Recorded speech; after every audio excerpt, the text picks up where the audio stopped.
Ladies and gentlemen, welcome to a special episode of the Walker Report. Yes, it is Tuesday, not Thursday. I will be out of town this Thursday. Tonight, we're going to discuss our Mount Rushmore for the NHL, NFL, and college football. The show is part of NGSC Sports, guys. Remember the website, it's ngscsports.com for all your current sports content. We are also sponsored by buyashopslab.com. Head over there and type in and your shopping promo code TWR, 15% off time purchase. Type in TWR lowercase s as in Sam. Get 20% off your subscription purchase, including one additional free supplement. Alrighty then. So we are here. Go. What's going on, gentlemen? How's it going? Going pretty good. Yeah. So I figured instead of trying to get them all in one show, we could at least do a couple at a time, and then that way it gives us a little bit of time to explain why we chose that particular player. I figured it'd be more easier that way. Okay, so Lou just texted me. He said, I'll join you in progress in about an hour. Okay. Us can go ahead and get started then, if that's the case. Where do you guys want to start out of the three?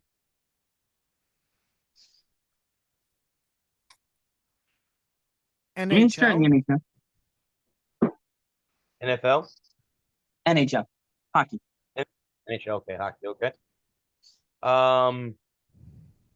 If I don't care who goes first, I'll go last if you guys want to pick who goes. I don't, who. You can go first. Alex, okay. You want to go first? Okay. Oh boy. My Mount Rushmore for hockey is my first guy on my Mount Rushmore for hockey. It's got to be Connor McDavid because he's one of the new generation, and as you can see, without McDavid on the Oilers probably wouldn't be in the playoffs.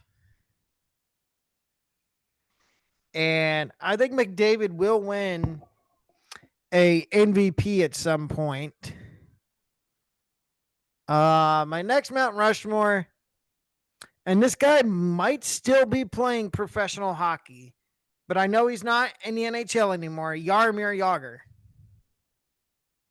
Last I checked, because I play the NHL games sometimes, and I was just scrolling through leagues overseas, and I came across Jaromir Jagr, and this was like a year and a half, 2 years ago, and he was still playing at the time. I'm like, this man's almost 50 years old, and he's still playing hockey. Do either of you find that bizarre? Not if you love it. I think if you take care of yourself, and obviously he did through his career, you can play long, for a long time.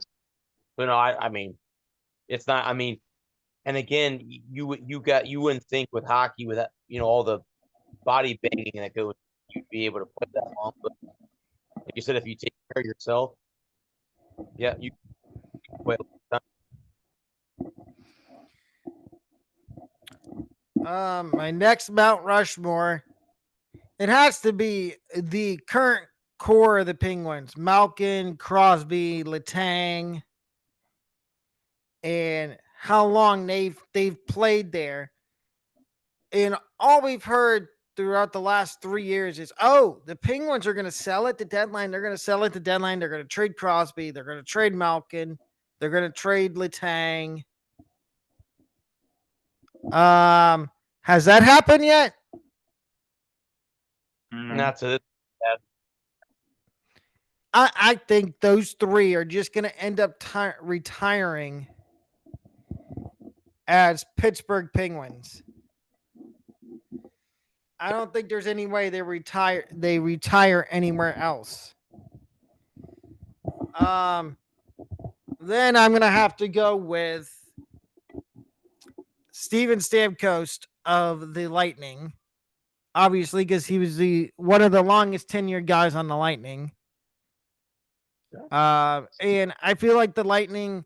I know he wanted to stay, but it's just like I don't think the Lightning are going to give him the amount of money he wanted to get to stay. And that's my Mount Rushmore for the NHL.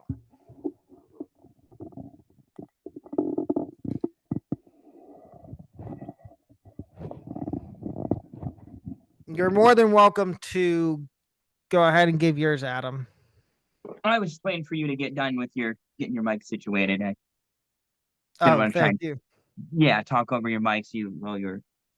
So mine is how, I mean, I fought with this. I fought with this list. I had my first two at Howe and Gretzky. Those were easy. That's why I wrote. That's why I read it. I was like, okay. He went more of a modern direction, and I was thinking like, Yeah, I did. I'll give you. We can talk about each other's lists here in a minute. We'll go ahead and get through them. And then I went really, I really reached back there for one, and because I was torn.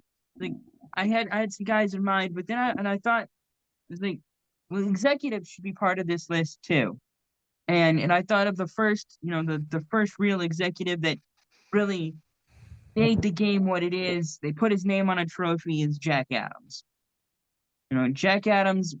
I toiled with it because I was like, okay, you could go Bowman. If you're thinking like,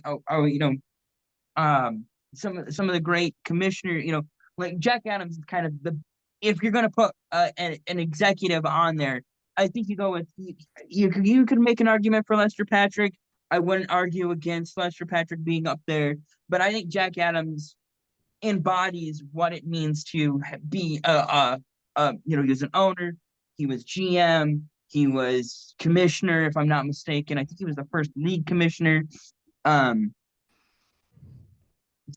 I think when I think of Mount Rushmore, I think of it's more than just players. No, and then I put Marty up there, Roder, greatest goalie of all time. I was gonna throw Steve Yzerman in there from when he was the GM of the Lightning and all the great moves he made, like getting Ryan McDonough, getting Ryan Callahan, fleecing, dare I say, fleecing Ottawa, and getting Ben Bishop for Corey Conacher, which to this day, I feel sorry for Ottawa fans. And same thing with Montreal. There's another trade that Yzerman pulled off. He fleeced the Canadians for Mikhail Sergachev and gave them a guy that didn't want to be with the Lightning and Jonathan Drouin. Yeah. Drouin was pretty bad. He was as we use the word in sports, he was a cancer to the locker room. Yep. And they tried to send him down to the minors, and he refused. He said, "No, you're not sending me down." So Yzerman's just like, you know what? Since you don't want to be sent down, you know what the next best thing for me to do is? Here, pack your bags. You're going to Montreal for Mikhail Sergachev.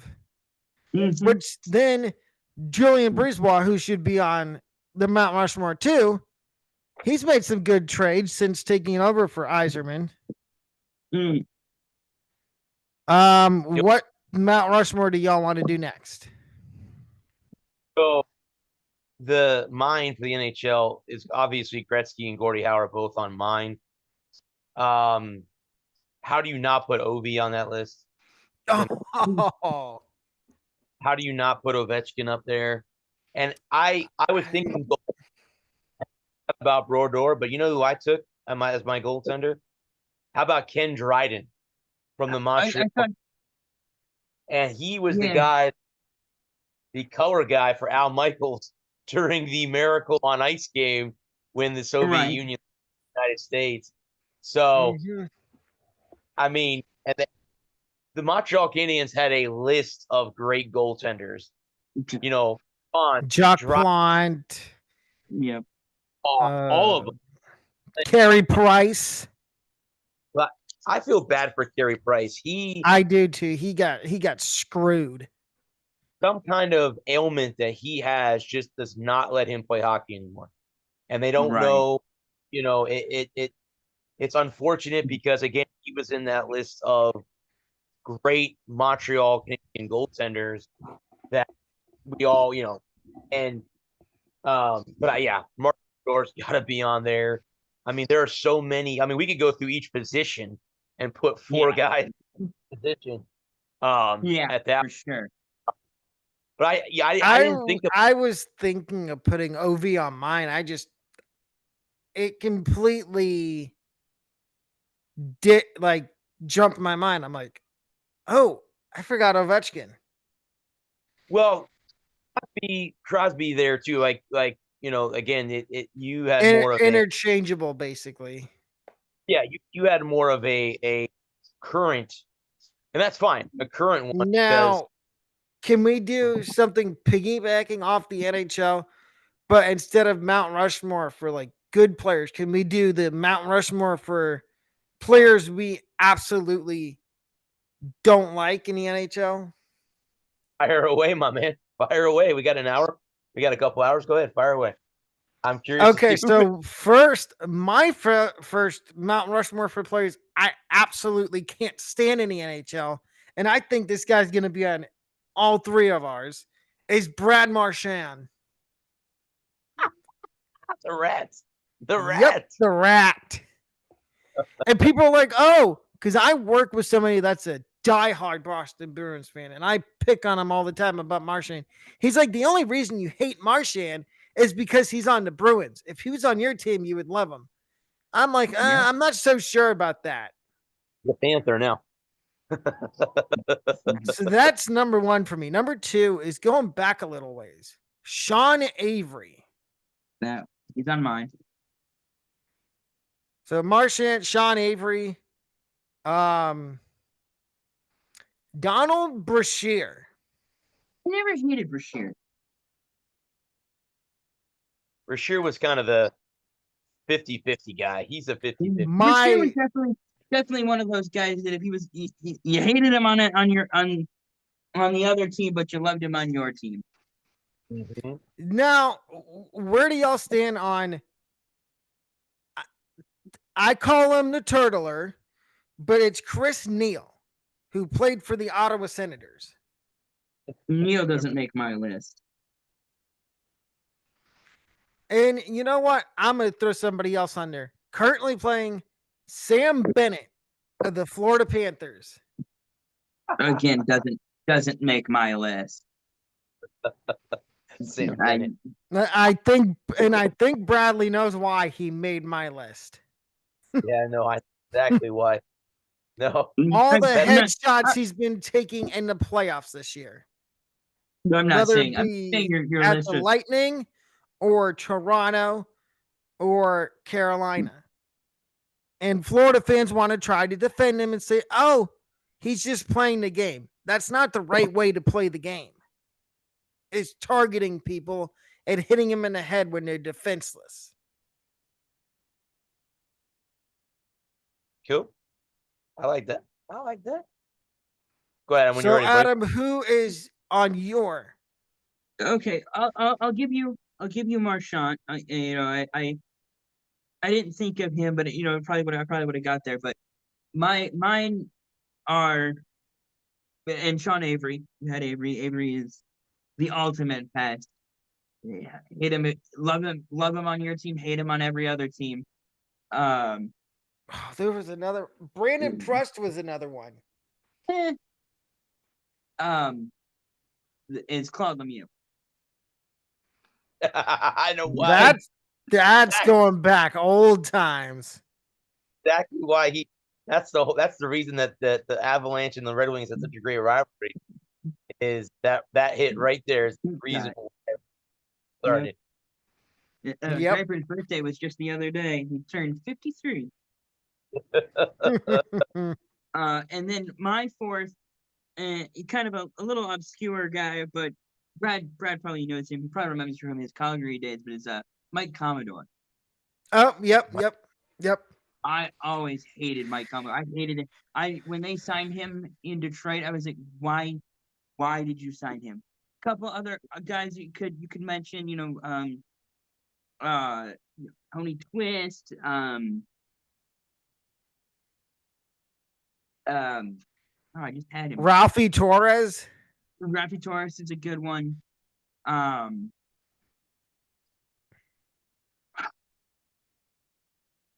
Marty McSorley comes to mind.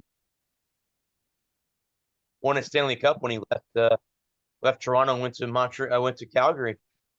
Finally won a Stanley. I'm thinking of a different guy, but I think he let. Did he leave Toronto? McSorley? And then he went. I could be the wrong guy, buddy. I don't think McSorley. You can look it up. I could be totally wrong. Because Could be totally wrong. What about Zdeno Chara? Oh, I love Chara. Chara was. great. He was a You just don't- pain. I've never heard anyone have a bad word to say about Zdeno Chara. Except Other for Max than- Betcher. Except for Max Betcher. Him, yes. Everyone else Yes. said no problem. No problem with him. No, yeah. Yeah, he was in it. Yeah. He was just a pest. When the Bruins were on the power play, he was just a pest because all he would do is stand in front of that net and screen the goalie. And he was one of the best defensemen the Bruins ever had. Absolutely. I think one of the tallest hockey players ever to play the game. Yep. No, I've never heard anything about, like. Maybe I have the wrong. Maybe I know there was one that played for Toronto. He got traded to Calgary or dumped to Calgary, and then the year that he went to Calgary, they won the Stanley Cup.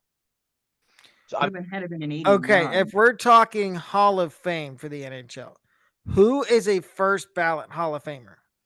Of the current crop, Yeah, would you put Joe Thornton in there? I think Thornton should be there. I wouldn't have any problem with that. 20 plus years. I'll go Phil Kessel. What about a guy that's currently on the Red Wings, Patrick Kane? Oh, Kane's a no doubter. And I just saw this the other day. Jonathan Taves is trying to make a comeback to the Taves will be in NHL. Taves will be in the Hall of Fame. Oh, absolutely. That whole core from Chicago. Corey Crawford, Jonathan Taves, Patrick Kane, Duncan Keith. Oh, I was trying to look up that hit. My hated. You got to put Todd Bertuzzi at the top of that damn list. You got to put him at the top of that list. That cheap shot. The cheap shot that he had. I think for the biggest thing for me about that particular incident and in the fallout afterwards is unlike some of the other guys on our list, Bertuzzi came to mind, but unlike some of the other guys on our list, Bertuzzi, the contrition, the sitting out a year, the apology, them sitting down and having a conversation and him owning up to what he did. Oh, my camera turned off. There we go. I think unlike some of the other guys on the list that have been passed or, not Ryan Hallway. Ryan Hallway got to Chris Simon. Chris. Unlike Lemieux or Simon or Brashear, guys that had similar incidents or Rafi Torres, I can see how people, because when Bertuzzi came back and he ended up in Detroit and he paid his penance, and not to defend what he did was important, but I think that in the grand scheme of things, at the end of the day, when we looking back, what that that was a moment in time. It wasn't a career defining, it wasn't a pattern. It was a career defining incident. It wasn't a pattern of abhorrent behavior. It was a mistake which he paid his dues, he paid his penance. And I not to defend what he did, but to, in retrospect, after the dust has settled now, some 20 odd years later, to say that compared to Sean Avery and his antics and his just relentless, Marchand, his relentless behavior on and off the ice.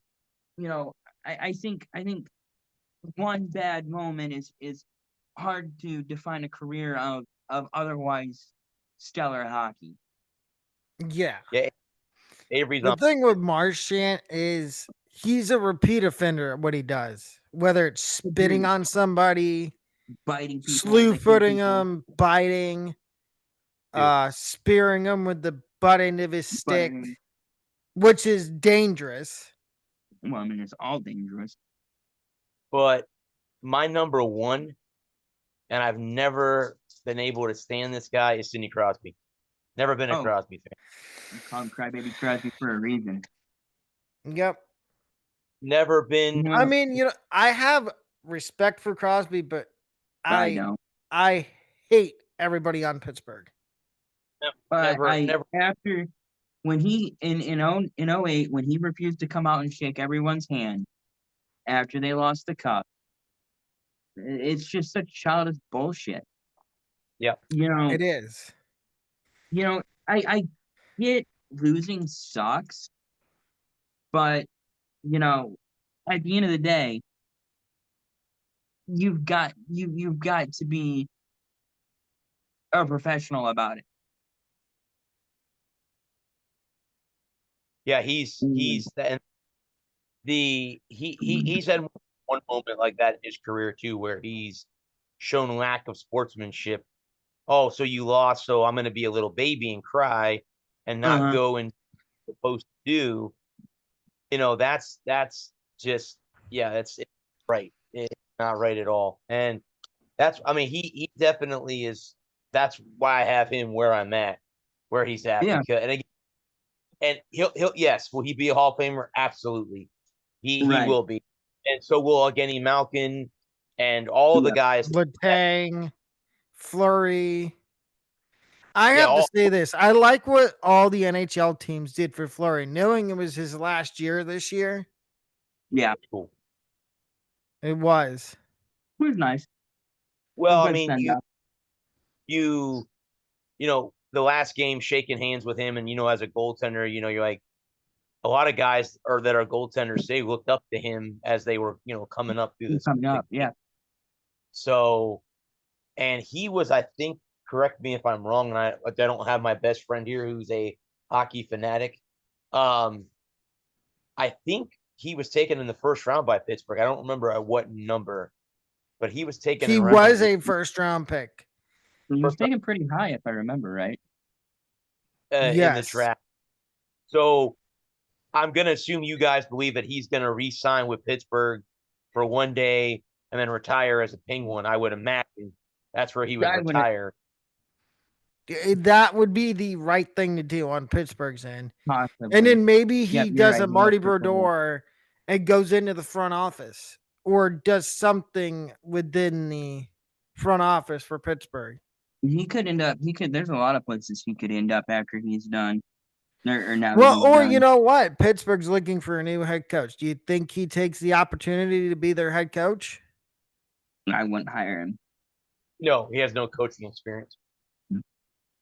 I just don't. I don't like hiring guy. I mean, I think to be a great head coach, you have to put 20 years behind the bench before you get your first gig.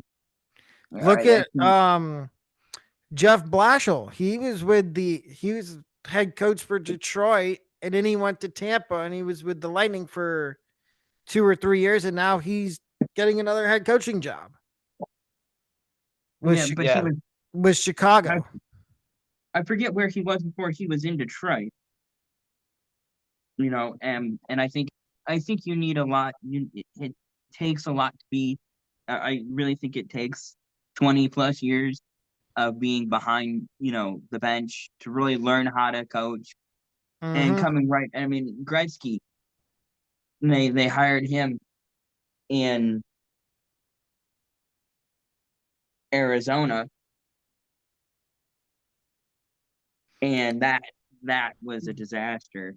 Yeah, Yeah, and I think I think hiring, St. Louis done a pretty good job in Montreal, I but I'm gonna say this. I wouldn't be surprised if Jeff Halpern's one of the assistant coaches for the Lightning right now. I wouldn't be surprised if somebody hires him within the next 2 years because he's getting interviewed for head coaching jobs right now. But I don't think there's a big time per se opening right now because I mean Utah's looking for a head coach, Seattle, and I'm sorry, I wouldn't want to take either of those jobs.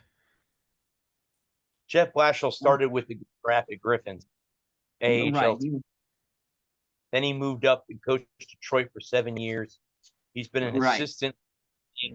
He's been a head coach of the United States men's national hockey team, and now he just took the job in Chicago.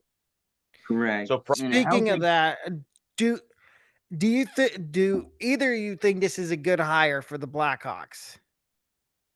We'll see. Where they are in their rebuild currently? Hard to say. They have a dark cloud over their organization anyway with what happened to, I can't remember the guy's name now. Beach, I think was his last name. Yeah. Kyle Beach. Yeah, Yeah. some they've got some years before they can shred or shed that cloud. But again, sooner or later Yeah, but they're gonna have to move on from it, and I mean, Well, Chicago and then hockey. you know what I'm getting tired of is these people on the internet trying to say that Connor Bedard wants out of Chicago when he hasn't publicly came out and said that he wants to be traded. yeah, I don't know. I don't think Chicago would give him up yet. No, I don't I think they mean, would even entertain the idea of trading him. I you always From take what the I've call, heard from their but GM and front office, they want to build around him. right. I I mean, think at the end of the day, I think it's someone trying to look for a headline. That's yes. my Just like we That talked about on our show with Paul Skeens. put just for clicks. Try to get somebody's got a clicks. deadline. Yep. Well, Yep. I think that you always take the call, right? Yeah, you at least pick up and say, what what are we what do offering here? What are we looking you at? yeah. I think here's Mm, what I would say. The only way I trade Bedard is if I'm getting the next 10 years of whose ever first round picks it is. That is the only way I take a deal. If it's anything less, Yeah, I'm hanging up the phone right. immediately. Would you do would you do Matthews and 3 first? But I don't know. See, the problem is I don't know if Bedard wants to play in Toronto because Well, if you get rid of Matthews, you're going to bring back Marner because he's the one that's. And Tavares. I don't know about. Not I don't know. necessarily, because I Marner and Tavares are both free agents. Yep. Correct. I think I'm going to make a bold prediction right now. I think somebody that we're not expecting is going to sign Mitch Marner. Watch out for the Utah Mammoth. No, you know what I think? I think he's going to trade spots in Ontario. he's going to be an Ottawa Senator and stick it to the Maple Leafs. Oh, Surprised if that's not something that Ottawa. I wouldn't count Boston. Ottawa out. They want to build off what Boston. they did this year, so I could see them doing Boston. that. Boston. Boston? Yeah, I don't know if They- I trust Don Sweeney making that kind They of need to move. make a splash. They've got draft capital. They've got cap space. No, we don't need Yeah, that. but the Swayman's new contract kicks in, and so I think Pasternak's extension does too. So that already takes up a little bit of money. Marner and Pasternak on the same team. Oh boy. You know what? I'll give you 3 teams I could see Marner going to: Utah, Ottawa, and Detroit. Roy. Stevie I Y, the eyes are playing. I just don't. You don't know don't if he'd trust wanna play Iserman? I don't know if he'd want to play for McClellan. Yeah, true. There's that aspect. I didn't think of that. And McClellan's a no nonsense, hard nosed kind of coach. You know what? I'll give you a Play sleeper. hockey. I'll give you somebody that is like further down on the. What about San Jose? I just don't see Marner going to San Jose. There's not enough there to make it to be enticing enough. I mean, you Yeah. never know. Yeah, I mean, sure, of course. I mean, Money talks. there's 32 teams in the league. Vegas. Could I you? can go to Vegas. Oh God! Don't even get me started on Vegas and the shenanigans they pull right before the trade deadline every year. Oh, How about magically Mark Stone's hurt. Magically Jack Eichel's hurt. Shea Theodore's hurt. he? I I don't think, but how about Edmonton? How about you know what? You know what I've heard? Carolina. that would he would. I think he Carolina's fit. an interesting landing spot. I still think it's Boston. I think Boston makes a splash. They moved. Could you see?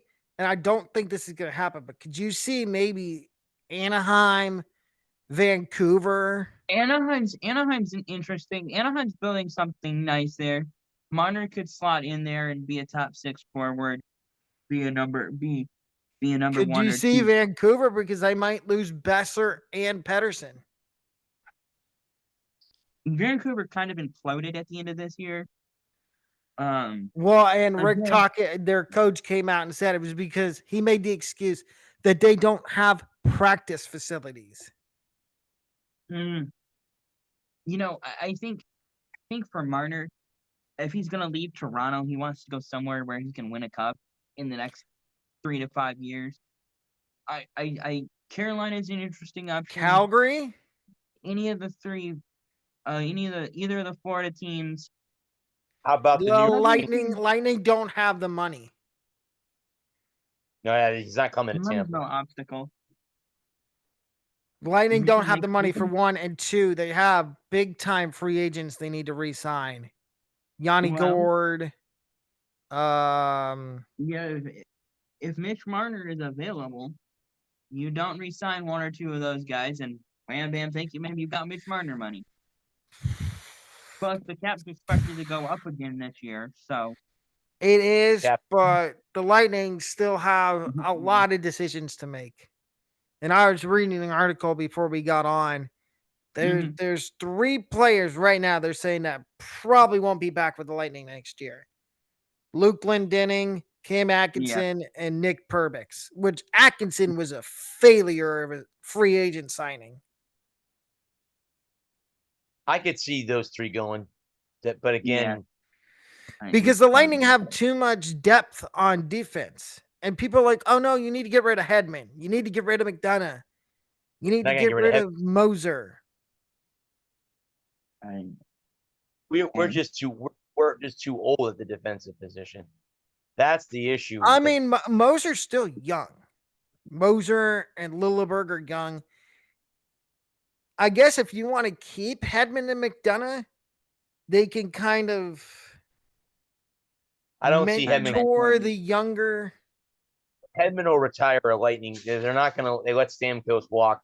They're not going to let Hedman walk. I don't think they're going to let McDonough go again because they saw what happened when they let him go the first time. And it all depends on whether or not those guys want to keep playing too. You know. I think there's, we haven't even got to the finals yet. No, we have not. I could see the Rangers getting him too. The Rangers could be in play for Marner. It could be that we're wrong, and they're gonna re-sign Marner and trade away Matthews. They could give me sign 3 Marner and move him. teams that would be in the market for a guy like Austin Matthews. I think everybody in the league could get him would no doubt. The problem is the draft picks. Right off the bat, you can eliminate anybody in the Atlantic Division. I'm gonna say because the Lightning don't have any draft picks. We don't have a first round pick now. I don't think until 2027 or 28. We've traded away all our first round picks. So yeah, they're gone.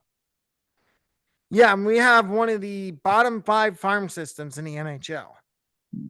So weird. I would say first, where is Matthews originally from? I think he's from Arizona. But they have moved to Utah. Yeah, Utah could be in play. Do you think that would still be an option? Why not? Goaltending is what. I'm trying to think of somebody that has a dominant, an up and coming young goalie where they could move a starter. Oh, because Calgary. Does Calgary have a good farm goalie that they would be willing? They have trade? Dustin Wolf, who almost won Rookie of the Year. Well, it really depends on what. And Dustin Wolf is the reason Calgary was in the playoff race till like the last week of the season. Would you give him up to get Mitch Mark or to get? Well, you see, I can see a package of Matthew Coronado, 1 or 2 first round picks, and Toronto needs help on defense. So maybe Mackenzie Weegar. Let's call Steve Dangle and find out what he thinks. Right. I think because I think I could see Toronto throwing everybody a curveball, re-signing Marner and trading Matthews, sending Matthews somewhere for a package for a couple of picks. You know who we're forgetting about? Winnipeg. They're not giving up. It depends on whether they have a. Ehlers is going to be a free agent. I mean, would you think about giving up Kyle Connor and a bunch of first round picks to get Matthews? If that's what they wanted, if they wanted 3 firsts and Connor, if they didn't want Hellebuyck, I'd play ball. There you go. Austin Connor Hellebuyck. So now he goes to Toronto. But he's Toronto's goaltender. Oh, Stolars and Joseph Wall. And they both they were. Which Wall is still young. He has room for development. And they both struggled in the playoffs. So that's why I'm. You know what? I'll give you a team that I don't think anybody said yet. What about the Dallas Stars? If they can move some cap around, Matthews, Rupe Hintz, Jason Robertson, Miro Heiskanen. I could see Matthews going there because he'd be close to home. Yeah. He'd be in Texas, close to Arizona. He'd be close to home. I don't know, though, because he's And again, I'm not saying that they can't treat him, but he's just made such a impact. Well, and it And now he's too, which I mean, doesn't you can he have a no? I think he has a no trade clause.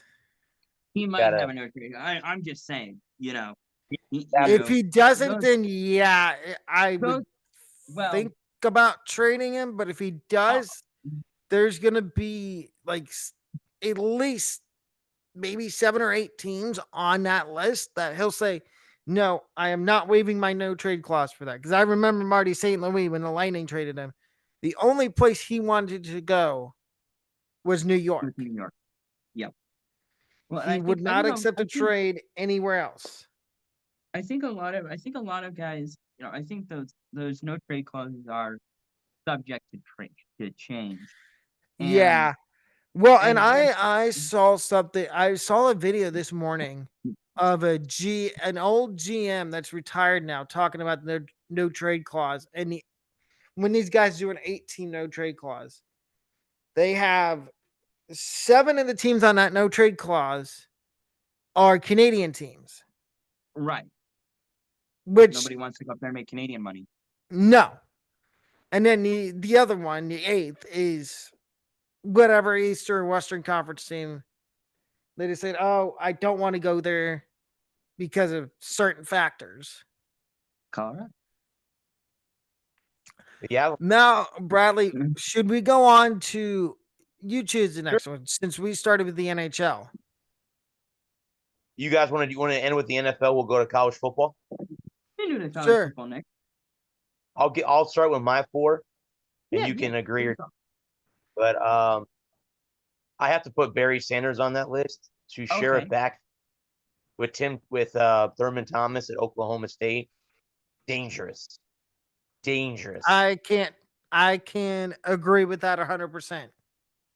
And then now I'm going with 2 guys who played on the opposite side of rivalry.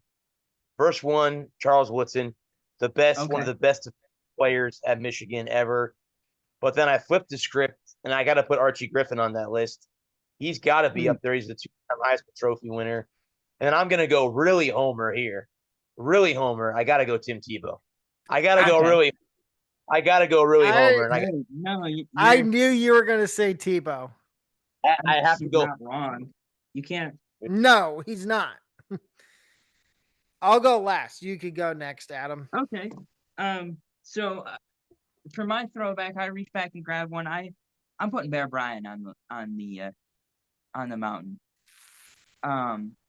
You know, I I love Bear's quote. It's the best quote in football. Play as long as you can, coach as long as you can, and die. And that's exactly what he did. He I was played going as to long as say, he could. He coached at Alabama for like some 29 years, retired and was dead within 6 weeks. So that for me is what. And then I went 3 younger guys, guys that I thought were great in college, maybe not so great in the NFL. I kind of think, guys that I thought of were Matt Leinart, great college quarterback, never really translated to the NFL. Vince Young, great college quarterback, never translated to the NFL. And then I know he had some success, but he didn't have a long, he had a decent career, but it was never blow you away. So a guy that everybody thought coming out of college was gonna just be the next Barry Sanders is Reggie Bush. And those were the 4 that I went with. I mean, you could make a case for White at Arizona. His name is escaping me now. His first name. No, not Arizona. Sorry, Oklahoma. Oh, White. Yeah, wore 18, played at Oklahoma. Reggie? No, I don't think. Not remember his first name. White. I'm trying to remember. Colin? Barry? Jason White. Jason. Can we also do coaches too? Sure, we could Sure. do coaches. So my Mount Rushmore is obviously you can't leave Nick Saban off of Mount Rushmore. Even No. though everybody hates him because of how much Mhm. success he had at Alabama. No, Gotta pay your dues forward. Saban was one of the greatest coaches to ever grace college football. Players wise, I went kind of more recent. Mm, And I know he was just a freshman last year. Jeremiah Smith at Ohio State. mm. So there's one. Second one, I have to go Tebow because I Okay. actually got to meet Tebow. I'll tell the story of how I met him after I give the rest of my Mount Rushmore. So Sure. Tebow, Saban, uh, Jeremiah Smith. Um, I know this one's gonna ruffle some feathers. This is for a whole different reason. It's not because he went to Ohio State. It's because his life kind of ended before it should have. Dwayne Haskins. Mm, Rest in peace, Dwayne Haskins. Didn't have deserved to have his life taken as early as it was. in the way it was taken, that was brutal. Exactly. And then to go off what you said about guys that didn't make it in the NFL, how about the biggest one? Johnny Manziel. Johnny Eh, Football. mm, Yep. mm, Johnny Tragedy, as I like to call him. 'Cause once Party he Boy got that Johnny. NFL money, he He is thought he that You know, way. was. the one good thing about Johnny Football was Mike Evans. So that's okay. You want to put Yep, him up, that's the one good thing. Mike? Mike, that's Mike, that. Oh, yeah, Mike Evans is on my Mount Rushmore too. I Mike, think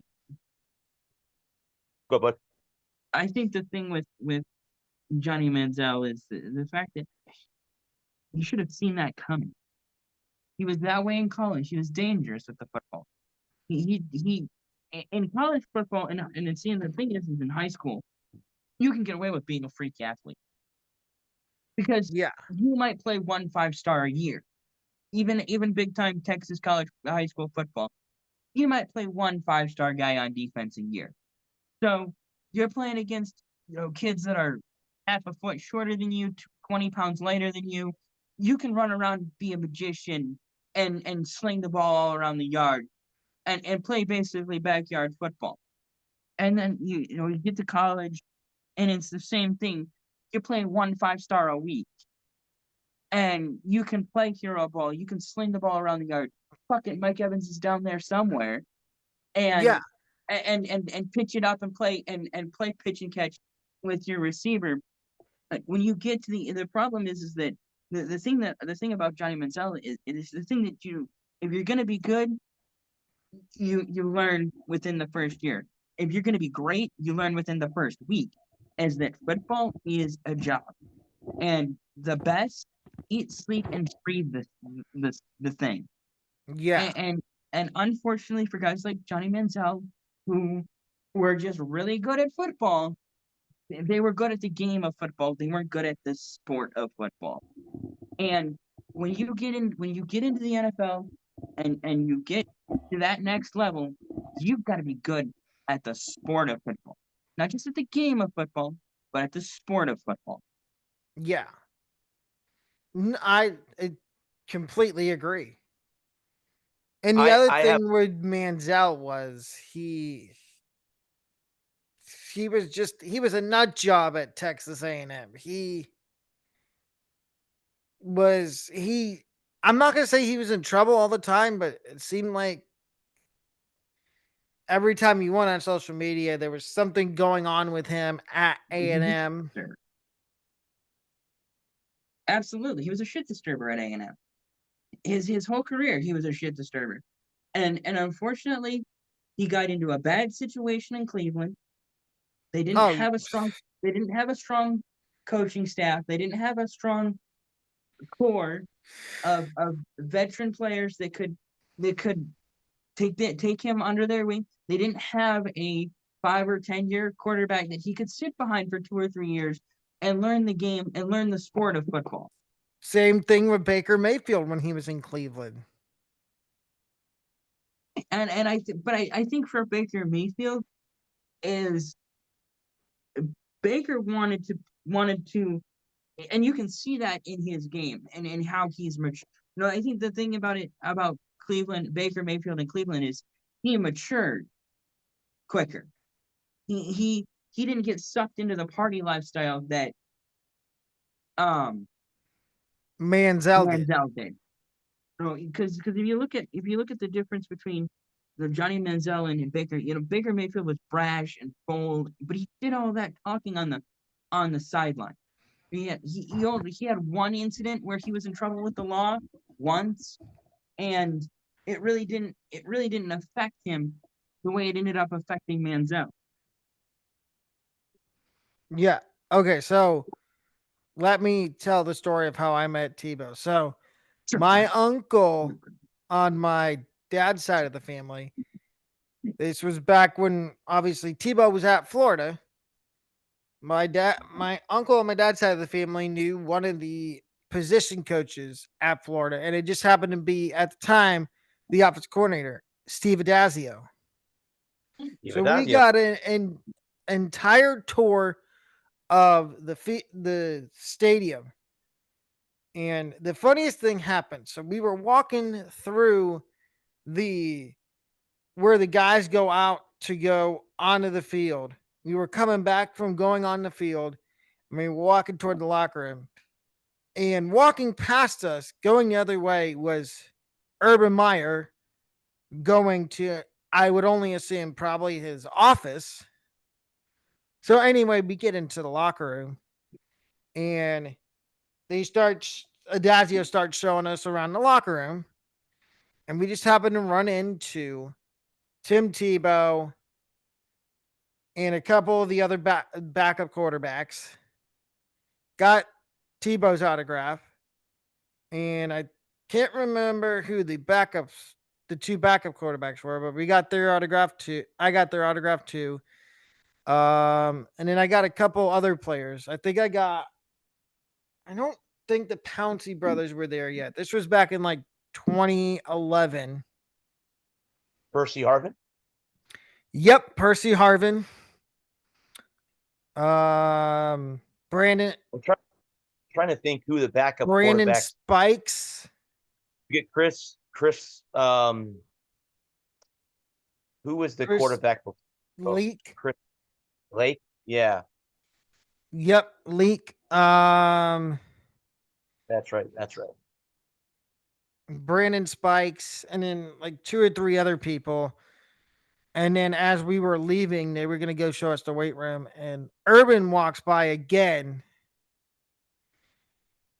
And I think I asked the question, I'm like, Urban, what is your dream head coaching job?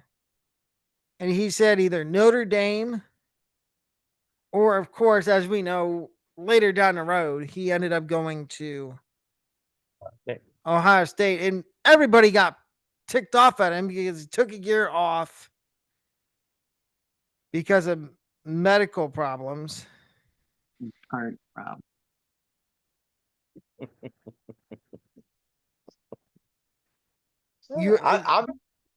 I'm the one who should be hating him the most. He was on my team and then he left Ohio State, so I'm the one who should have the most animosity towards it. What's your issue with Adam? What's your whole issue with Urban Meyer going to Ohio State? Do I even have to spell it out for you? Thought it was pretty obvious. Oh. The whole thing with Zach Smith. No. He beat our ass for 8 fucking years. I didn't think I had to spell it out, but apparently I did. Oh, yeah. No. And then there's people that want to say if Harbaugh got fired at Michigan, that Urban would have taken the job. That's what they wanted. Yeah, like he wasn't. And But you I know think what? I I'm think going to say this. I don't think Urban would have picked up that phone from and Ward I don't Manuel and see, took the job. Because I and I think don't he would have felt like, oh, if I do that, I'm stabbing Ohio State in the entire well, state of Ohio in the back. And I've that already done it before or once after with he kicked your Florida. kicker. Yeah. And I've already done it once for Florida, so I'm not going to do it again. That's why I hate. That's what I hate about Nick Saban. As in 2000, he said, "I'm not going anywhere. These are my boys." He was at Michigan State, and then he fucked off to LSU, Yep. and then in '04, after they won the title, "I'm not going anywhere. These are my boys." Next thing you know, he's in Miami. Hey, I don't blame somebody for looking for more money. That's not the problem. The problem is that you tell me to my face you're not going anywhere. Next thing I know, you're gone. That's if That's you're gonna like, leave. okay, so I'll give you an example of an Ohio State coordinator that said that. Jim Knowles Mhm. said after they won the national championship last year, oh, I'm not going anywhere. And then what does he do a week later? He takes the defensive coordinator job at Penn State because it's Mm. $2.5 million than he was making at Ohio State. And Ohio State was giving him everything he wanted. They were going to give him a pay raise. They were going to make him the highest paid defensive coordinator. Can I add a coach to mine that you probably wouldn't think that I would throw on this list because he was my rival for so many years? Is Bobby Bobby Bowden? Bowden? Yeah, Oh, of course. I was going to say Jimbo. Jimbo Fisher? Yep. Jimbo Fisher. Yeah. I When he went Bobby, from FSU to Texas A&M. the reason I put Bowden on that list is because he was well respected, and I Yeah. don't think he Yeah. got treatment as he was being thrown out for Jimbo Fisher at FSU. And you can talk to any Seminole fan, which I hate the Seminoles with every ounce of my being, but I mean, Just as much as you hate Tennessee. they're right there. They're both on the Almost. same list. I hate Tennessee more than I'll put that Yeah. Tennessee, The life itself. but I think Tennessee edges FSU, if I may be so bold. Tennessee edges FSU because of the Arrogance. conference, but yeah, exactly. the state thing too. I mean, it's like you look at it, you go hate FSU because they're FSU, and I hate Tennessee because they're Tennessee, and I hate Tennessee more because they're in the SEC. Hate FSU more because they're in state, and Yeah. and, Well, and, and and, you know what? It sucks for me because I'm moving to Tennessee soon. Oh. And I'm probably going to be Where in that boat where I have to go to some Tennessee football games. I'm not going to like you're it. gonna be in my neck of the woods. Where do you live? I'm about 30 minutes from Chattanooga. Oh, yeah. Chattanooga. Yeah, so I'm probably going to end up going to maybe a couple Tennessee games every year. And I'm going to try to hit the other colleges that are up there, like Vanderbilt, MTSU, MTSU. Middle E- Tennessee. Yeah. ETSU, East Tennessee State. Mhm. I guess we can get to the NFL, our NFL Mount Rushmore now, since Lewis is here. Thanks. Does we want to give his NHL guys before we do Yeah, that? we can let him throw his NHL and NFL out there. Okay. College football. Who are your top four, Lou, in the NHL? You mean top four left? Well, okay. Well, we're down to the last four here. We have we have the Hurricanes versus the Panthers. But right now we're concentrating on the Oilers and the Stars, and the Oilers are winning 1-0 right now. The first period, and ours is nothing. I have a feeling though that this is going to be a revenge year for the Oilers. I mean, Connor McDavid is, being what he is, and of course you got Leon Draisaitl, and I think this is going to be a revenge year, and I think they're going to break the Canadian drought, which they haven't won since the dinosaurs last roamed the earth. We're looking for your Mount Rushmore Close of the enough. NHL. Oh, Mount Rushmore. Okay. Forgive me for being a little biased, but Messier, Okay, fair enough. Gretzky, of course, Yep. Big O himself, meaning Ovechkin. Okay. Now we need a fourth one. I guess I'll go with Lemieux. I was wondering if somebody would say Lemieux. Oh, you know what? That completely just rolled out of the back of my brain just now. I was gonna say Lemieux, but I completely forgot. What about Paul Coffey? Not a bad choice. I mean, Did Paul we forget- Coffey's not bad. Super Mario? Oh, I mentioned Super Mario, huh? Yeah. Yeah. You came up with Mario. So Yeah, I Mario went Lemieux. with I went with Howe, Gretzky, Jack Adams, and Marty Brodeur. Mario. Oh, Diane's gonna kill me now. Okay. I mean, I Because went. Hudson I did went with. I went more recent. I went McDavid, Yes. Draisaitl, Stamkos. and the Pittsburgh core. Okay. Yeah, I wasn't Yeah. thinking too recent. I went That I never do. I went Gretzky, Howe, Ovechkin, and Ken Dryden are my four.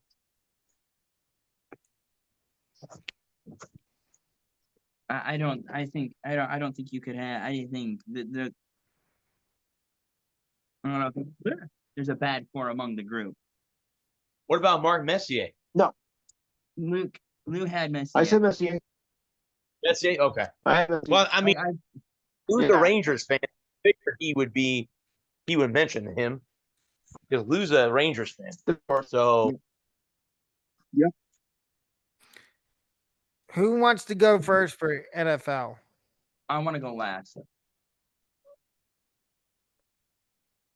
I got a controversial one, and I want to take my time on it. I'll go Uh-oh. second to last. Ooh, shit. first, since you just shown who are your top four in the NFL? Your Mount Rushmore in NFL for far as players or coaches. You can put coaches in there if you want. I got executives in there, so Ooh. I got a coach and an executive, so and it's good and a controversial one. So go ahead, Lou. I'll shut up. Okay, well, I think I gotta go with Bradshaw, number one. Well, not no particular order now. Montana. Montana. Okay.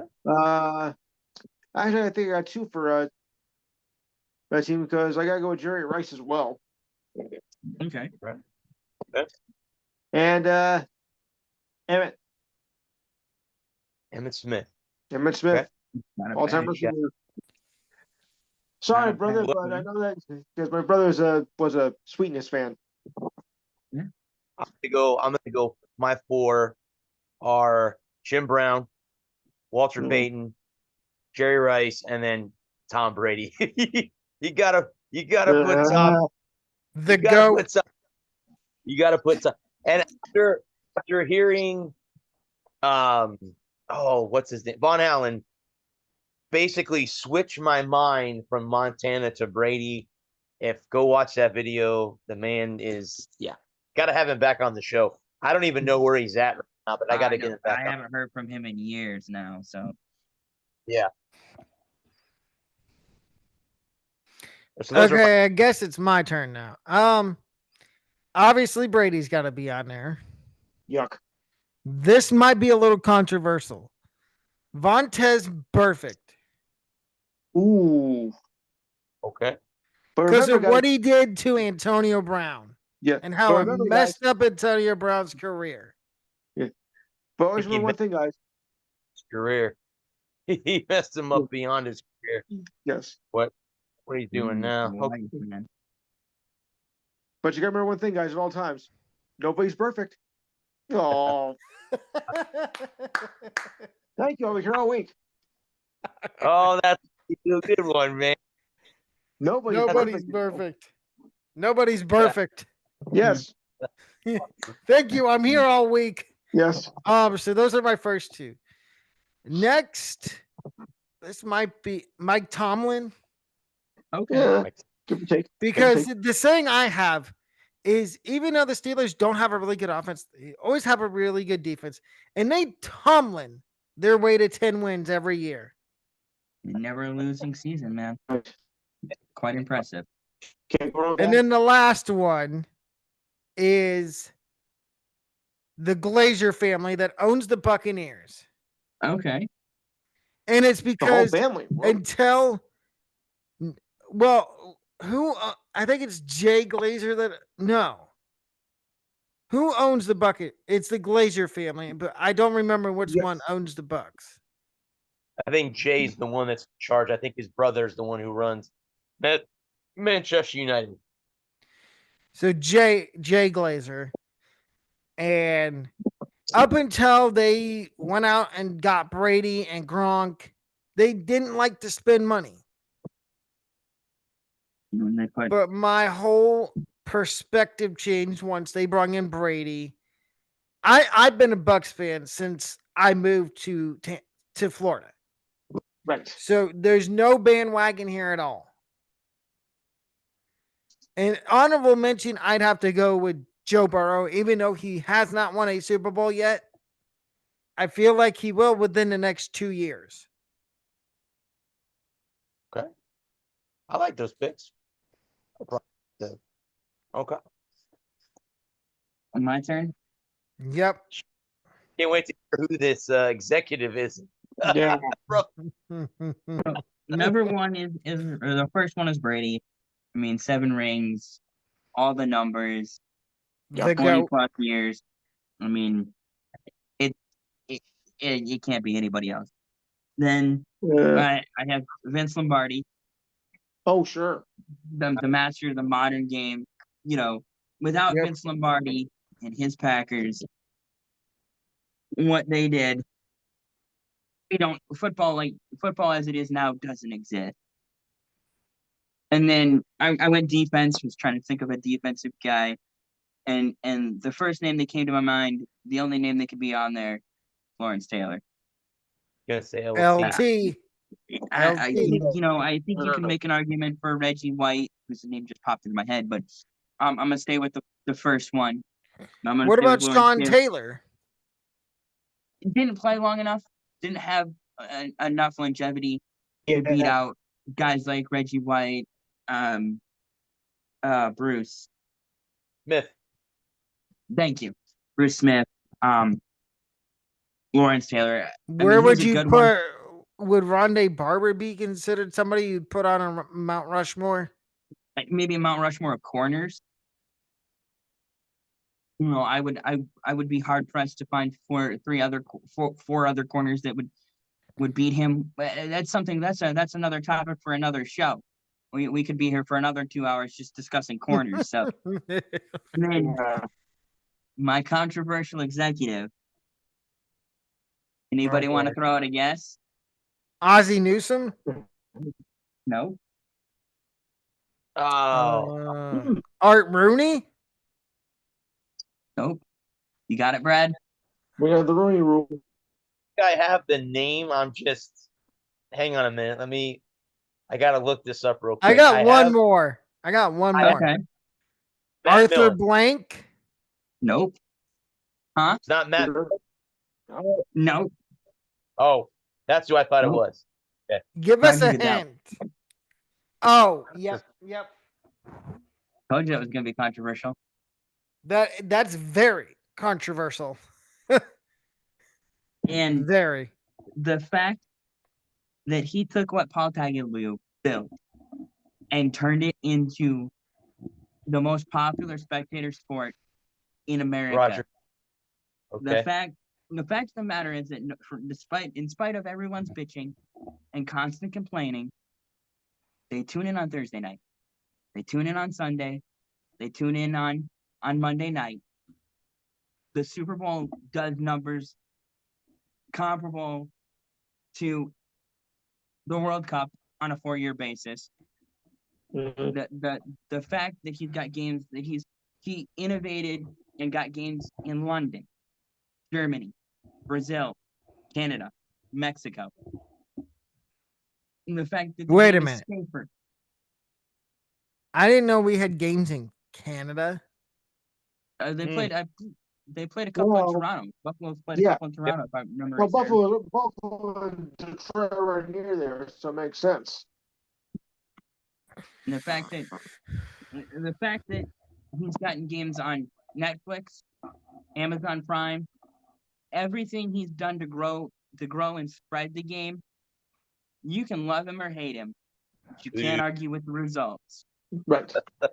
And the fact of the You matter is try. that while other leagues have continued to fall behind, while other leagues bleed attendance and bleed viewership, well, when the NBA, the NHL, and the MLB all struggle to fill 20,000 seat stadiums, every NFL team across the board last year, this would have been 2023, and I haven't looked at the 2024 numbers, no one team averaged less than 68,000 attendance, even with the highest ticket prices across the 4 major sports in North America.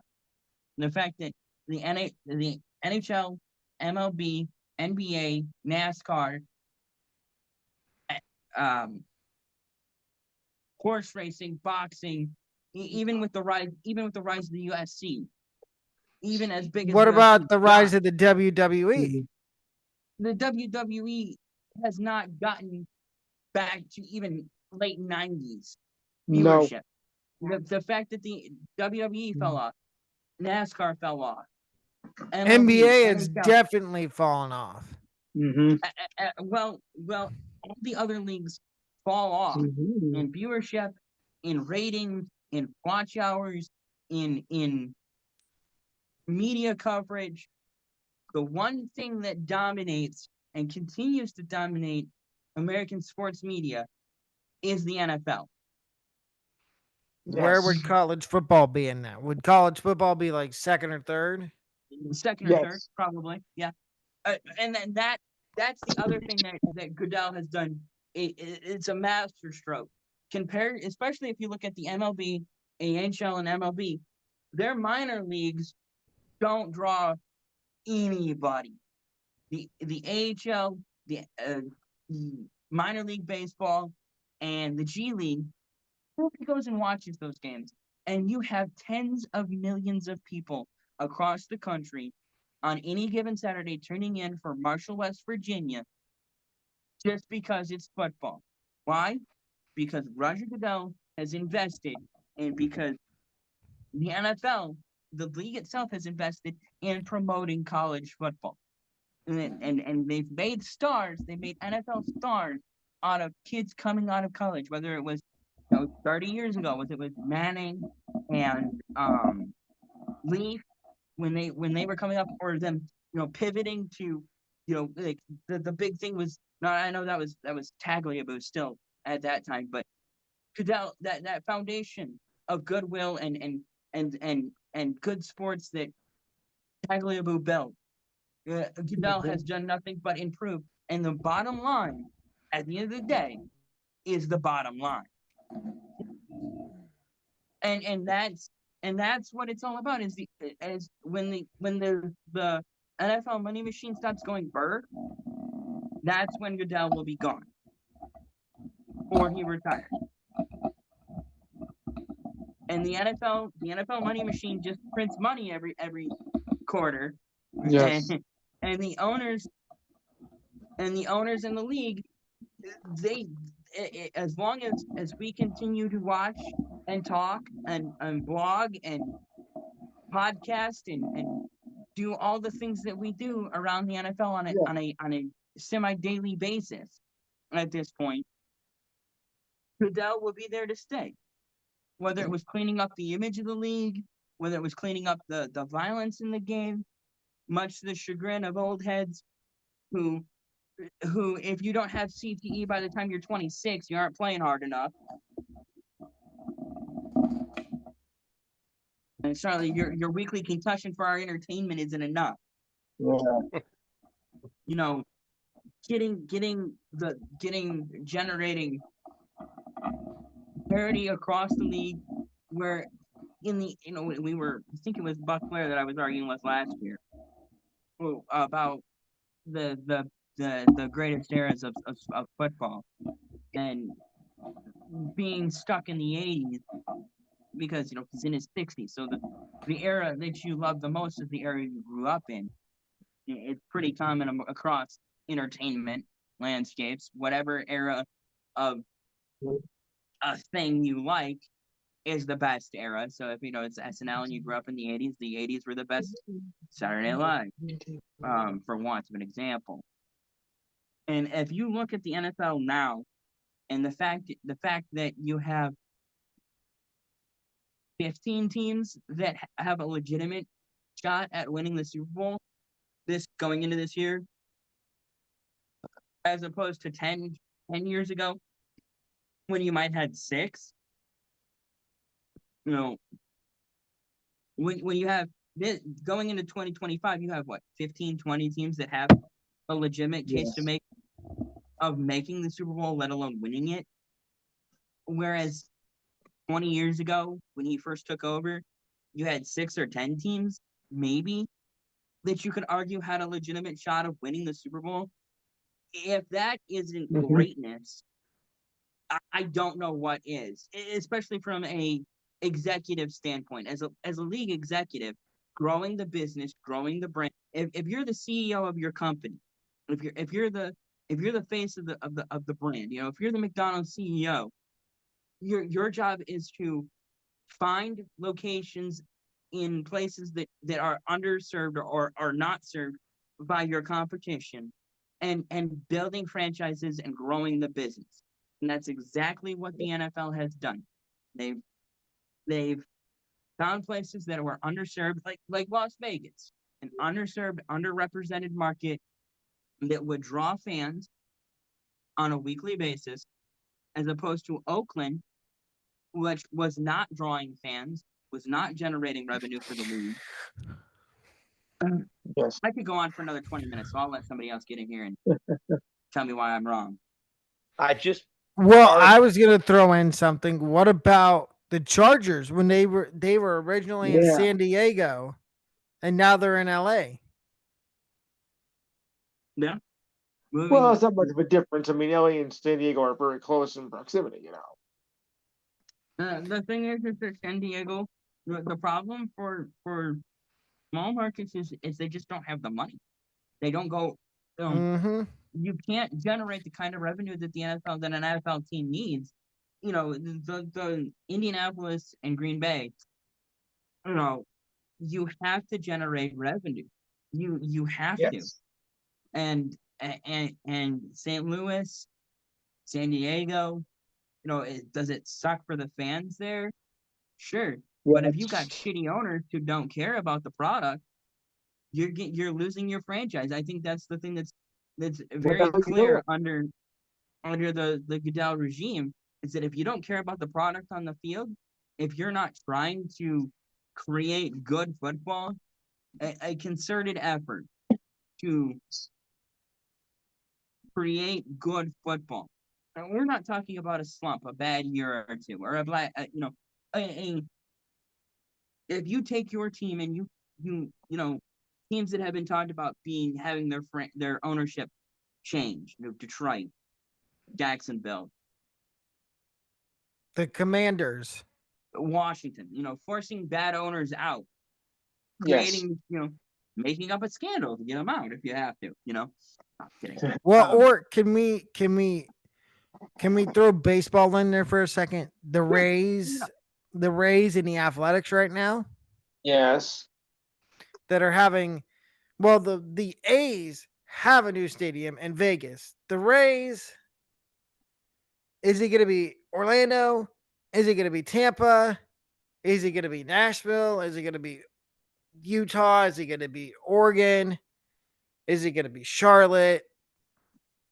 Like every day, and there's this one person I watch on YouTube that he breaks it down. He has a different video on the Rays every day, and it seems the one I just saw today is, can Tampa save the Rays from Orlando or relocating somewhere else? How I about would- North Carolina or Tennessee? Ship group, you can't. Not with Sternberg. They need to make up something to get Stu out of ownership of the Rays. And I saw something the other day where they're trying to, I think the St. Pete City Council is trying to screw over Sternberg, because I didn't know this. And Brad, I didn't know if you knew this. Ah. Sternberg also owns the Rowdies. Yes, he does. Yes, he does. And They own that. apparently they want to tear down Al Lang Stadium. They do they do. And he thinks that might force Sternberg to rethink what he's doing with the stadium saga that's going on right now. Like, why can't, and I want Adam and Lewis, I want your opinion. Do you think MLB should make up a scandal against the Rays owner in order for him to sell the Rays to somebody that, one, actually cares about the getting Yeah, I the think so, too. team a new stadium, and two, Yes. actually spending money? Yeah, Well, because the I way wanna, it was I want to defer to Brad real quick because it looked like he had a couple of thoughts. So, go ahead, Brad. What you raised your hand, so There's an article that just popped up, guys, that I wanted to talk to you about. It's the 13 teams that haven't won the Super Bowl, and what is Okay. their biggest villain. So I'm gonna go through these real quick. There's only 13. So the first team is the Arizona Cardinals. Their deepest run was in Super Bowl 8 or 8, no, 48. 48. Is that I think I'm Against yeah. the 38? Steelers. Yeah, their I think biggest I'm- villain is Santonio Holmes is their biggest villain because he's the one who made the catch. Yep. Okay, no one They can argue with are. that. That one. The Atlanta Falcons, Super Bowl 51. I think we know who the biggest villain is for them. The Tom Brady. Patriots. The Brady. Oh, Uh, okay. the- I was thinking, choke. I was thinking, Thank you. I think Morton Anderson is also got to be right up there. The Buffalo, Hmm. the AFC title game.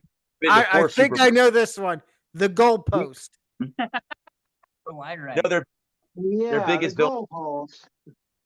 the biggest the Carolina Panthers. Who do you think their biggest villain is? Wait, Go back. Who did they say for Buffalo? I'm sorry, I missed that. Patrick Mahomes. Oh, I was waiting for the NFL Yeah. officiating. Panthers, Von Miller. Yeah, Von Miller. No question. Biggest villain for the Carolina Panthers is not one, but two GOAT quarterbacks, Tom Brady and Peyton Manning. Yes, Liberty Broncos. Yep, that sounds I about like correct. what Alex said. I like Von Miller. Yeah. he ruined Cam Newton's career. Self-sabotage, man. Yeah, he did. The Okay. Chicago Bears. Oh, biggest this one's Wait, what? easy. Well, they I guess this is like within. This is more recent because they have Okay, won a 'cause Super the Bears won a title in '85. Yeah.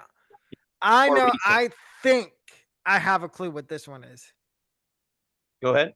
Management, one, coaching, and front office. Actually, it says their is what has been their biggest problem. Their Quarterback. what? So like Ownership? No, they're quarterbacks like Rex Grossman, guys like that have had an opportunity. I wouldn't put Justin Fields on that list. He was throwing to the wolves, and he should have sat and been mentored. He was thrown to the wall. But again, that's the Bears for you. They don't know how to Mm. develop quarterbacks. And yes, I'm including Caleb No. Williams. We'll see. They haven't done anything in the last 40 years. The Cincinnati Bengals, Oh, their big is Say again. You broke up a little bit. Cooper Cup is their Oh, biggest okay. villain. yep. I was thinking, Yeah, I that was makes thinking sense. Montana. You know what? For the Bengals, I would have said defense. Drop the ball. Drop balls, man. Anybody want to take the dark for the Cleveland Browns? Quarterbacks. Quarterback play. Poor ownership is their Yeah, that makes sense.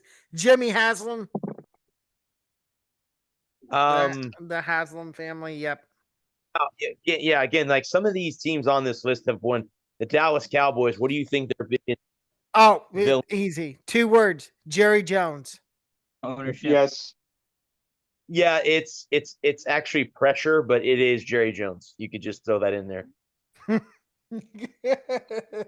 We will. The Detroit Lions are on here, and I'll let you know what their biggest villain it was or is. It isn't Matt Miller? anymore. Well, it says a lack of talent, but I don't think that would be that anymore. Yeah, that's not the right. They've got plenty of I'd say Matt. Jared Goff. I'd say Matt Miller I'm set the on- franchise back 20 years. Yeah.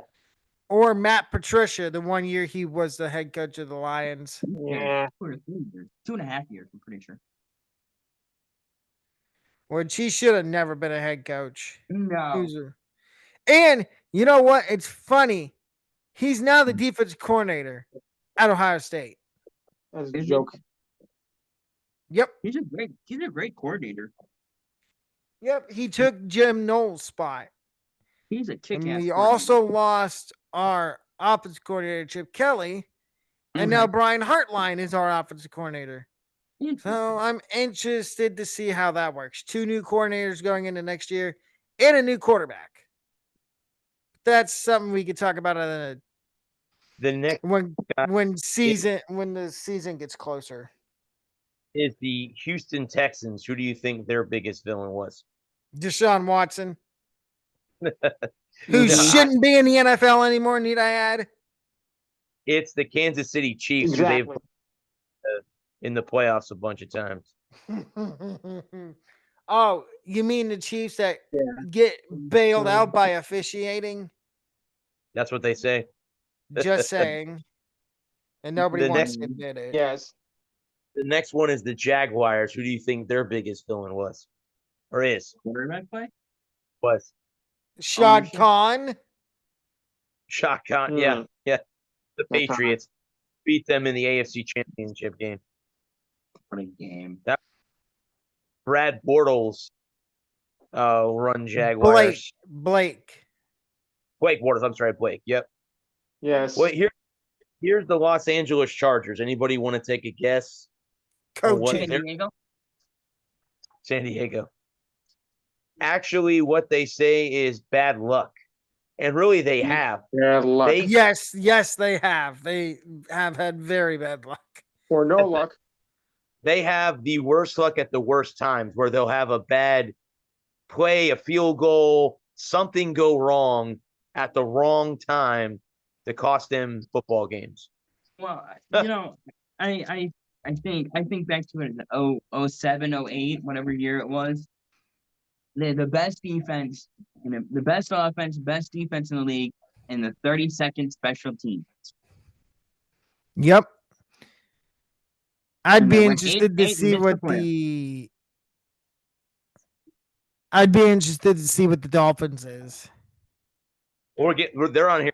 We're gonna get to them. They're on here. The next one is the Las Vegas Raiders. They obviously, you could say the Al Tuck rule. Davis.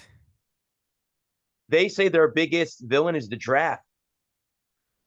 So Yeah, that's that good. makes sense. I can name Yeah. you 3 guys from the draft that have not panned out in the NFL. One of them is currently in jail. Henry Ruggs, Damon Arnett, who's trying to make a Yeah. comeback to the NFL, but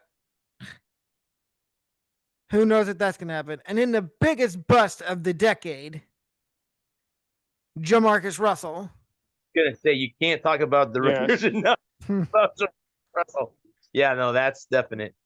Okay.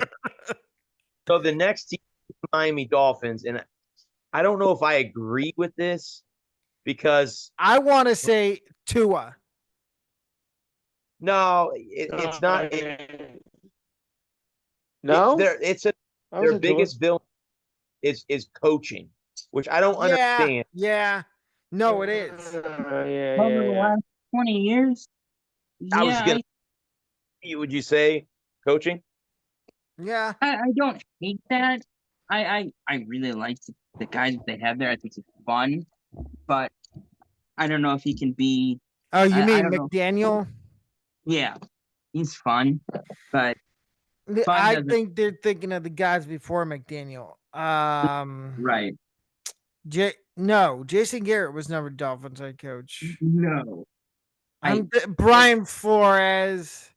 Yeah. 'Cause he didn't know that, and that was Tua's first couple years, and I think that's what screwed up Tua's development was Flores. 'Cause he had this thing for starting Jacoby Brissett and not letting Tua play. Well, that between that and the 18 concussions. Yeah, Yeah. and I'm sorry. Either Tua needs to retire or he needs to wear the guardian cap. Yeah, That's the only thing, and they Yeah. need to teach him how to slide. I think Yes. I think in within the next 5 years, everybody will be wearing the guardian cap all game long. Yep. And the problem I have with Tua is he tries to act like he's Lamar Jackson, name Michael me Vick another Michael Vick. and Colin Kaepernick, And, those running quarterbacks that play hero ball. well, I mean, Lamar is really good though. Lamar needs to work on not throwing into triple coverage. Yeah, Right. but other than that, Lamar's good. Yeah, Lamar's But okay. I mean, I'm the narrative around Lamar is, oh, he's really good for a running back. He's a quarterback. he's a I would say he's a good quarter. I wouldn't put him up there with. Oh, he's a good quarterback. He's a great dual threat quarterback. Yes, And but then you I- give him a running back like Derrick Henry. well, That's the end of the kind day, of unfair. he can't throw into triple Yeah. coverage. At the end of the day, I don't care. He could have the second coming of Jesus Christ in the backfield. If you throw into triple coverage, it's getting Yeah. picked off. Yeah. Well, and You the know, other I thing think- is, other than like Mark Andrews and Zay Flowers, they have no receivers. And I know they just signed. I think they just signed DeAndre Hopkins. But And- again, he could have Calvin Johnson, Marvin Harrison, and Jerry Rice out there to sling the ball to. And if he throws into Yes. triple coverage, it's getting picked. Yeah, can't- they need to. That's the thing with Lamar is they need to teach him. Look, if your guy's triple covered, you're Throw it a away. really good runner. Take off and run. Throw it Or away, if fine. Derrick Henry's open in the flat, Yeah, that's a really good alternative. Just throw it to check Derrick it Henry. down. Check Yes. it down. And Derrick Henry will get you like 15 to 20 yards, maybe more. That stiff arm he has is lethal. Just ask Josh Norman. There's a couple of guys that have had to change the jack from a stiff arm from Derrick Henry. Yes. Josh Norman was my favorite one. Yeah. He just Yeah. he stiff armed him, and Josh Norman just went That's flying. not retired right there and then. He retired Josh Norman with that stiff arm, man. She did. Yeah. He sent Josh Norman to Josh Norman's retirement home. Indeed. Just ask people that have tried to tackle Derrick Henry and they get stiff armed. The next team on the list is the Minnesota Vikings. Who do you think their biggest villain was or is? Ooh, that can go several directions. Yeah. Coaching? How about the football The football gods They- kind of do hate the Vikings, don't they? Yes. guy? The only good thing that's happened them within the last 5 years is the Minnesota Miracle when Stephon Diggs was there before he became a big Yeah. diva. Hey, he's with the Patriots now. Come on now. And apparently he's been showing out in camp and people are saying how good he looks. He's in New England now. The next one is the New York Jets. Oh, Mark the butt fumbling himself, Mark Sanchez. Yes. But now wait a second. Now wait a second, because he did take us to 2 AFC Championship games, so I wouldn't say he's like, I mean, if anything's gone wrong is the coaching. That's what Or owns the team. the owner. They say AFC powerhouses, as in the Steelers, Colts, Patriots. Those are the three teams that are listed down as their nemesis of why they haven't won a Super Bowl yet. Okay, that makes sense. See, they have San Francisco on this list. Obviously, we know they won a bunch of championships in the '80s. I think a couple in the '90s as well. They won one a couple years ago, too, No, they recently. didn't. They lost to Kansas City. Yeah. Yeah, Patrick Mahomes is their biggest villain. I Yes. think that's half the What a NFL. shock that is. Honestly, that's half the NFL. Pretty much. Here we go. How about the Tennessee Titans? What do you think their biggest villain is? Drafting. Yes. Houston. How about the 1 yard line? Because they were 1 yard. Yeah. That's pretty good. That's Cool. pretty good. Yeah, They were 1 yard away from winning the Super Bowl. Tying the game, actually, but Kevin Dyson up 1 yard short against the Rams in the Super Bowl. They lost the game. I thought 1 he yard. went in. It looked like it into me when he stretched out. It looked like he crossed the plane, but it was He was supposed to already be down. Yeah. Yep. Oh, then he Never was down. hit. Okay. for the ball across the plane. The last one, guys, is the Washington Commanders. Ownership. Ownership. The Dan ownership, Snyder. ownership. It is, yeah, it does say in the notes that it's a major culture change, but it says their biggest villain as of recently is the Seattle Seahawks, who eliminated them in 06, 08, and 2013. That makes sense. They say Yeah, this. that does make sense. So that was the article that just popped up, and I'm like, we're talking about the NFL and Roger Goodell. I got to bring up these 13. Now, again, we know Dallas, San Diego, there's a couple on that list of Chicago who have won Super Bowls, but I think it's more recent with the 13 teams, more recent Yeah. teams. See, the problem with the Cowboys is their fans are insufferable. We are. No one hates the Cowboys quite like a Cowboys fan. Uh-huh. No, Yep. all they Correct. talk about is when every season starts, they're like, "Oh, this is our year. This is our year." That's Gerald too. I wish he Okay. was here. Yes, he's saying that. This is our year. Let's get rid of Dak. Let's get rid of Dak. That's not going to help you, Gerald. Oh, yes, it No. will. It will. Actually, in this case, I think it will because they did trade for a quarterback, Oh, who they trade for? Joe Milton from the Patriots. No, God.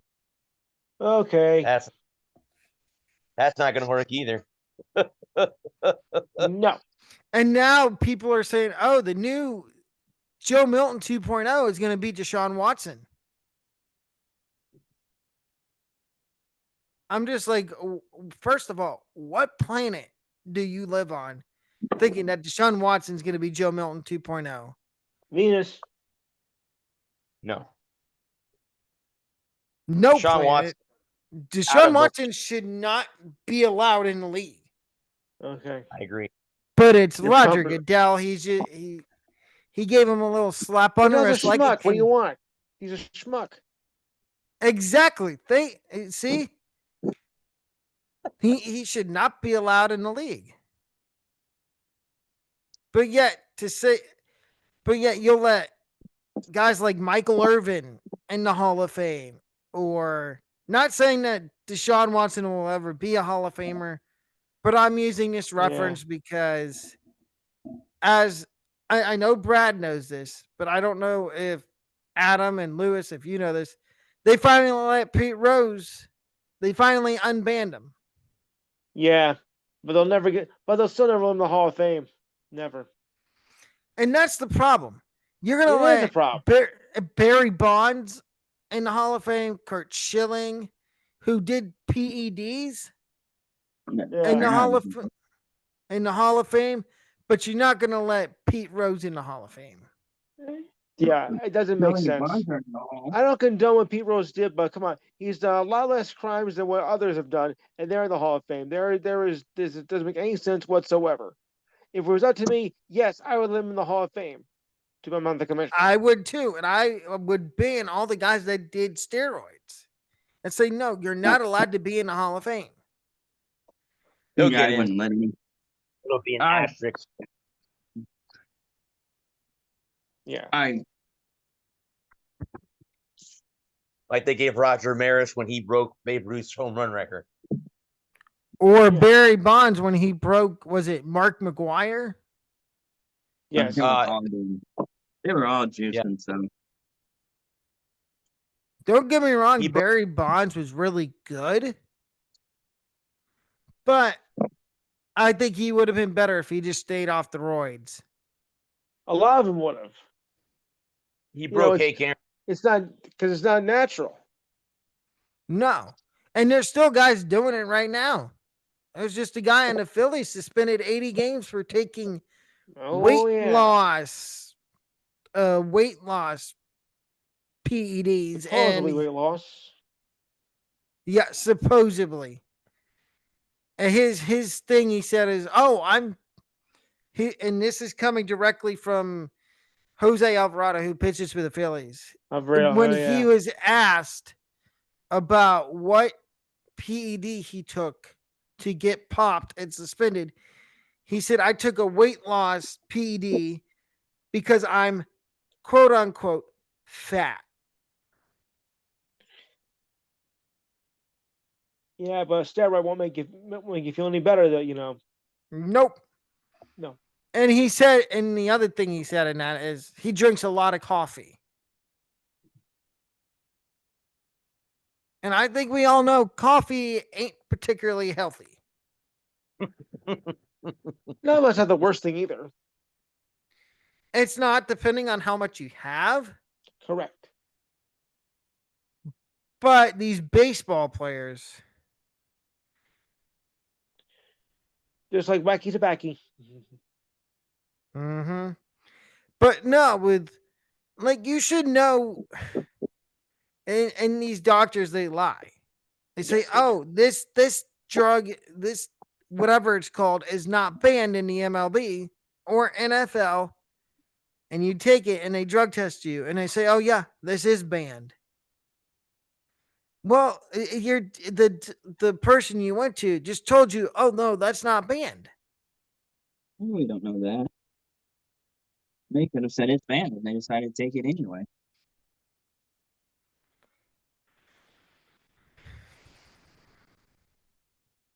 It's all about risk versus reward. I mean, if you ain't cheating, you ain't trying. As Eddie Guerrero used to say, lie, cheat, and steal. Yes. If you think you can get away with it, I mean, Eddie got away with it his whole career in wrestling. well, he kind of had a Well, that's wrestling. But every sport has their own drug policy. Yes. Like, look at WWE, for example. If you do something the first time, it's a 30-day ban. Second time, I think it's 3 months. And if somehow you get to the third time, it's lifetime. Or just ask Ryback. Ryback he's a special nut. He's a food critic Oh yeah, now. and and he's well, and he still talks crap about WWE and how they mistreated him. Which, yes, I agree. Well, I guess the whole Shield thing, he wasn't originally supposed to be part of that. The Shield, because I watched the whole documentary on it, they were supposed to be bodyguards originally for Punk. They weren't supposed to help Punk win. Yes. And then it just turned out that when they got called up to the main roster, they ended up being the reason Punk beat Ryback and retained the WWE Championship. Ryback did a lot of stuff on his own to ruin his career. Yeah, well, Mhm. and he also had a lot of injuries. Yeah, he wasn't safe to work with, so that'll be. Yeah. ask CM Punk. Well, and now, Mm. and there's a lot of guys right now in WWE that probably aren't the safest to work with. Now, I have something to ask y'all. What do you think Yes. about Big Bronson Reed being in Seth's faction? Mhm. He fits that well. He was on. Yeah, there we go. He was on the. He was on. Oh no, Braun Breaker wasn't. Braun Breaker wasn't at War Games, right? No, he wasn't. Not. No, Bronson Reed was. But Bronson Reed I was. do like how Paul Heyman kind of mentioned that whole rivalry that Bronson Reed had with Seth last year before he got hurt at War Games. But this faction just doesn't really make a lot of sense to me. And it doesn't make sense to me why Seth gets to be in Money in the Bank. He doesn't need to win it again. Qualified, didn't he? Yeah, he qualified qualifying Raw, right? Yep. Yeah. And then Punk Yep. came back and attacked him I after saw the that. match. Hit and run. Seth, Well, I'm going to warn you. You got to have eyes in the back of your head because not Yes. only is Punk after you, but there's somebody else that's after you too. OTC. Yeah. That's one. What about Sammy and Jay? Oh yeah, yeah. Because he's trying to get Sammy to join him, and Sammy won't. And then Sammy just a hula kicked Seth Rollins. I don't think that's Yeah. gonna happen. yeah, I don't think that's going to happen either. But you know what I found interesting? Before Sammy went out for his match, you know who stopped him in the back? Karrion Cross. Uh-huh. I like him. He's fun. I'm sorry. They need to push Karrion Cross, but I know Triple H isn't going to do that. Yeah. Are we setting up? I'm not saying within the night, maybe down the road. Sammy versus Karrion Cross. That'd be good. I think they could put on a good show. What happens to what has happened to everybody that's talked to Karrion Cross previously? Bradley, back me up. What's happened to everybody that's talked to Karrion Cross? I'm trying to remember what you told me, but I forget what it was. Yeah. They all turn Heel. Yep, they all turn heel. Ah. Ask the New Day. Well, I would say ask AJ Styles, but he had a run in with Cross. I think it was last week, and AJ told him he was point blank with Kerry, and he's like, "Look, I don't like that old side of me. I do not want that to come back, even though it kind of did on Monday when he kicked the living daylights out of Chad Gable. I saw that too. Which I'm sorry. I'm not the biggest Chad Gable fan, but he kind of deserved it. You mean Grande this- Americano or whatever? Okay. Going You asked for it, you asked for it. His alter ego. Mhm. I I know. think all four of us know that El Grande Americano is Chad Gable. He has the same tattoo. Everybody's trying to say that it's somebody else. I'm like, no, it's They Chad have- Gable. They have the same tattoo on their neck. Yeah. I like how Gable lost his match though on Monday to Vikingo, because I guess they have Worlds Collide for WWE on June. I think it's June 7th. It's next month, and his match with Chad Gable, Vikingo, is for the AAA Mega Championship. Oh, okay. So I guess everybody gets their wish after all. Yeah. Del Rio is coming back to WWE, but he will not have the title. Oh, okay. Which to me, that's a PR nightmare waiting to happen. Oh, yeah, you think so? Yeah, because we've seen, how many times have you seen Del Rio's name in the news? Not recently? Yeah. No, I I can't mean, think. Adam, I see what you're saying. Maybe he's changed. But who, if we had to make predictions right now, who do you think's winning Money in the Bank? Good. For the Rollins. men, for the men's. Somebody say Rollins. I said Rollins. Who's all in it? Have they announced the 6? It's Rollins and Punk in there? no, but I think he's gonna come back and cost Raw. He's gonna show up at Money in the Bank and cost Rollins. And then I think what happens is Roman comes back and costs Cena the tag match with Logan. And then that's how we set up for War Games down the line. Yeah. Okay, so here there are 6 that have been picked. Let me see if it, And then I know Friday, Carmelo Hayes is in a qualifying match. Which, I'm sorry, what has he done to deserve being in a Money in the Bank qualifier? I don't think he at this time has done enough to do that. I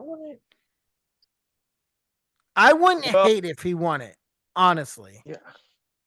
Yeah, that would How be an interesting Because win. you need to give the Money in the Bank briefcase to somebody that's young and up and coming.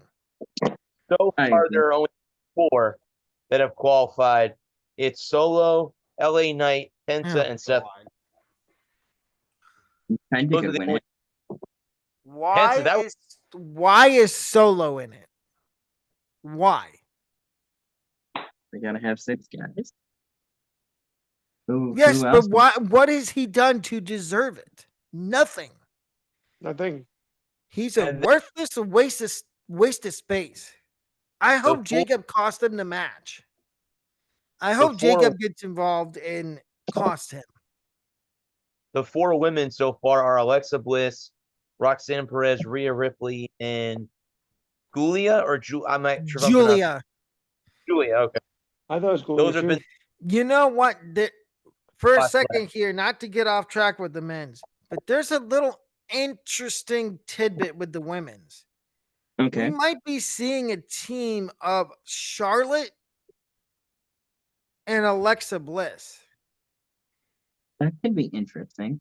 They keep they've teased it the last 2 SmackDowns, and people are saying, "Oh, we might see a dark queen." Which, I mean, as much as I hate Charlotte, I wouldn't mind this because it gets her away from the title scene, and it has her do something that is off the title scene. And who is going to help the Profits, DIY, and Motor City Machine Guns with the Wyatt Six? Good luck. I don't know.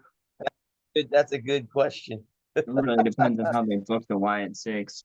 They had him come back at the end of the tag title match last week. Right. I know that. Yeah. You know what? I'm gonna say this. I think he put the tag titles on the Wyatt Six. Just for the sole fact in honor of Bray. That'd be interesting. Which two? Eric Rowan and Joe Gacy. Okay. Because Rowan, in this, let me make this make sense. Who was an original member of the Wyatt family? Eric Rowan. Eric Rowan, and you had Luke Harper, who, rest in peace. Yeah. Brody Lee. So Yep. Eric Rowan's the only one left now. It makes sense to put one of the tag titles on him and then put the other one on Joe Gacy or Dexter Loomis or maybe Uncle Howdy. That's what I was thinking. Rowan and Howie, I think, would make. Howdy is related to Bray. Yeah, so Bo Dallas. Right. That would make sense to put him on those Which two. I'm going to say this. Uncle Howdy. I know it's Bo Dallas, but he sounds exactly like Bray. With the way he talks when he does his promos, the movements, the mannerisms. Okay, they were brothers. Yes. And he also does Sister Abigail very similar to Bray Wyatt. Yep. And so, and you know what? You know who I thought they were going to put in the Wyatt Six, but they didn't? Alexa Bliss. Who was part of that time, yeah. Mm-hmm. There was a lot of people that were part of the Wyatt family. You had Randy Orton for a little bit, which... That doesn't make sense. That made zero sense to me. No, Daniel Bryan really wasn't part of the... Yeah, he was for maybe 5 minutes. For like 5 minutes at one point. And then he turned his... Then he kind of turned his back on Bray. Yep.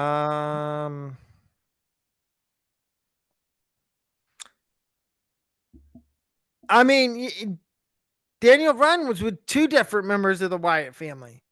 He was with Bray, and then when he came back, he was with Eric Rowan when he did his whole heel turn, his whole heel run as champion, which, oh my God, that was the worst booking other than Kofi Kingston. And Brock Lesnar. Oh God. When Kofi got squashed by Brock, which that was just downright despicable. Atrocious. You know who just... Go ahead. You know who just popped in my head to win the Money in the Bank? Finn Balor. Oh, he lost. He was in that. Oh, one of the qualify. He doesn't go by Finn anymore. He goes by Penn Balor. Because he's always taking the pin in every match he's in now. And you know what? That's another thing. I think the Judgment Day is about to implode. Well, I thought the Judgment Day was going to implode. I thought the pending implosion of the Judgment Day since 2021. And well, I think we might be seeing it now. Because Liv returned on Monday, and she didn't seem too happy with Dominic about Dominic getting chicken nuggies from Roxy. Yeah. Today, what food item can you pick to like sexualize food? That's what they come up with. Yuck. They come chicken nuggets. So yeah, Well, Mom loves his I chicken just nuggets. love how Carlito, when they did that whole segment, Carlito's just standing there with an apple. Right. He's, well, he's ate the apple for 20 years, so Yeah. that used to be. And his then you thing. got when Liv came back when Liv was leaving, Finn stands up and he's got this big old smirk on his face. Like, yes, my plan's working. My plan's working. Well, I thought Something is gonna happen within the next couple months with the Judgment Day. Well, I thought the Yes. Judgment Day was going to break Like up they're when. planting. You know how Triple H is. He likes to slow burn these turns. And I think that's what he's doing right now. He's planting the seeds because you notice how Dom all of a sudden now is getting cheered. Yeah. Sometimes about it. And people want to say, oh, and then he helped Seth win the match last night against Sammy and who was the third man? It was Sammy, Seth, and Finn. He helped Seth. He helped Seth beat Finn and Sammy by introducing a chair, and Seth curb stomped Finn on the chair. Yep. After Bronson Reed took out Sammy. Interesting. Yes. So, and then people want to start these rumors. Oh, is Dominic the fifth member of Seth's team? No, that would make zero sense because he's starting to get popular with the fans and he's starting to get cheered.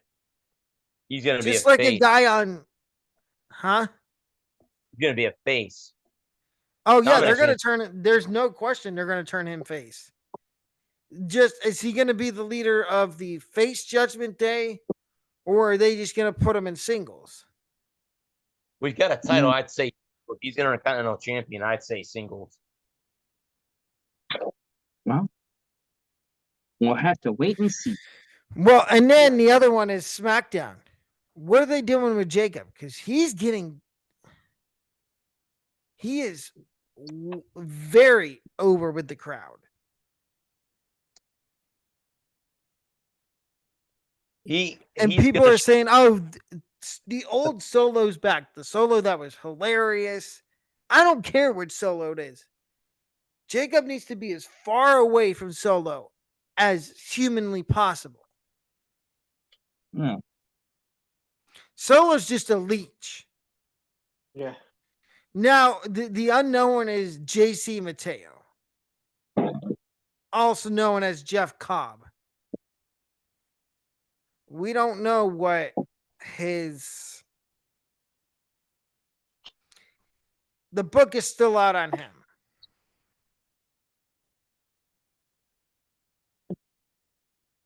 And then, how about, and I know Lewis and Adam, y'all don't really watch NXT. Right. But Bradley and we were talking the other day. Trick Williams won the TNA title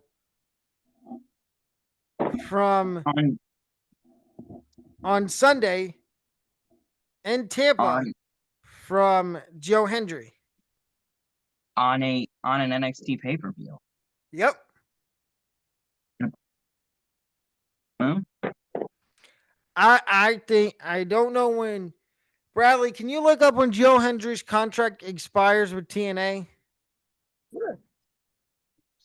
Because whenever that is, I think WWE is going to jump at the fact at they're going to give him the biggest contract they've ever given out to anybody. The end of this year, end of 2025. Oh, you know, I know he's still contracted with TNA, but how much you want to bet WWE? Is it who gives out the contract? Is it Nick Khan? I'm not Or is sure it- who AEW. CNA is. No, I'm talking about WWE. Who? Oh, I'm not sure who's in charge of contract when it comes to the WWE. Who hands Maybe them out? Triple H? That's a I possibility. would imagine it'd be the board of directors at TK. Yes, TKO? I would think So probably Ari Emanuel and that slob Dwayne Johnson. Don't get me started on him. There's things I know on him that I could not talk about on this show. Do you He's caught up in bad stuff. Put it that way. guys want to call it a show? Yeah. I'm good with that. Yeah. Who do you want to talk about your show before we get off, bud? All right. INS Sports Show rolls on Saturday, 4 to 6 p.m. Eastern Time. Number is 512-543-4662.